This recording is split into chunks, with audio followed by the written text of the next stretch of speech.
साताऱ्यात जिल्हा परिषदेच्या अध्यक्षपदावरून मंत्र्यांमध्ये जुंपली. गोरे दिग्गज मंत्री, त्यांच्याबाबत बोलताना भीती वाटते. मंत्री शंभूराज देसाईंची टीका. तर काहीही झालं तरी भाजपचाच अध्यक्ष होणार असं वक्तव्य मंत्री जयकुमार गोरेंनी केलं होतं. ईव्हीएम हॅकिंगच्या आरोपावरून मावळमध्ये राजकीय रणकंदक. सुनील शेळके बाबा हेगडेंवरील आरोपावर ठाम. भाजप नेत्यांनी अब्रू नुकसानीचा दावा करावा, मी कोर्टामध्ये पुरावे देईन, शेळकेंचा खुला उद्गार.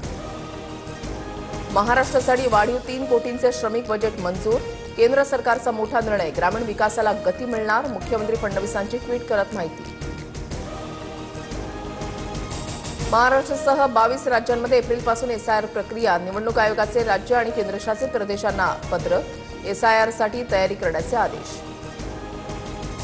दिल्लीच्या तख्तासमोर पुन्हा घुमली शिवगर्जना. आग्र्यामध्ये मराठी अस्मितेचा अभूतपूर्व सोहळा. लाल किल्ल्यावर शिवजन्मोत्सवाचा ऐतिहासिक जल्लोष.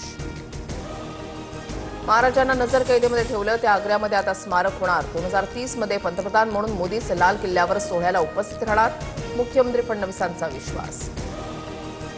राज्यभरात आजपासून 10वी बोर्डाची परीक्षा. यंदा राज्यभरातून 16,15,489 विद्यार्थी परीक्षा देणार.